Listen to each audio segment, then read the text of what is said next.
All right, it is Tuesday, September the 8th. Just in case you were confused today, there are three things that you need to finish.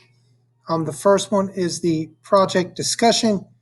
If you are doing any type of SAE, which everybody has to, you need to make sure that you put your comments on here. I cannot grade this if you don't put on what you're doing for your project. So you need to have the discussion done today. You need to have this rubric done for the first 9 weeks.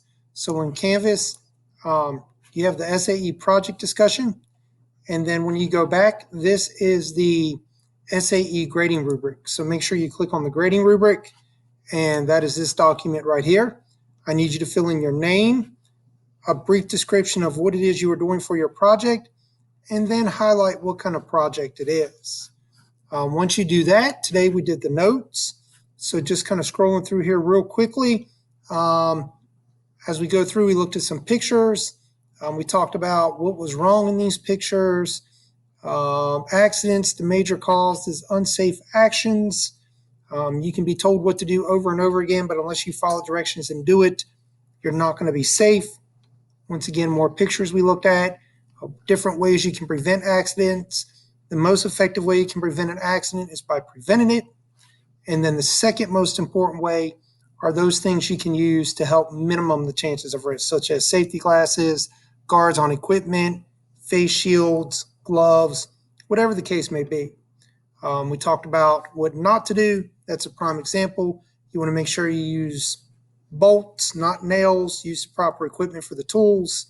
If anything happens, you need to report that to your instructor. Another picture. Let's see here, scrolling through. Good housekeeping. You want to make sure everything is clean and organized. The flammable material cabinets, that's in bold print, right? Because the really newer ones, they will automatically close if there's a fire. Tools you want to keep in the proper place. It's going to help save time and accidents. Make sure you use the correct tool for the correct job. Make sure you lift with your legs and not your back. The number one cause of all farm accidents is farm machinery, which makes sense since farmers are always around machinery. Turning parts, right? You want to make sure that you don't have any kind of loose fitting clothes. Make sure your hair is pulled back. You don't have any jewelry. The last thing you want to do is get caught in a moving piece of equipment. Coveralls are the best protective clothing. 90 decibels is key. That 90 decibels is where you can start to lose hearing. So you're going to fill out your outline all the way through that first section and stop at the color codes. If you have any questions, let me know. We'll see y'all tomorrow.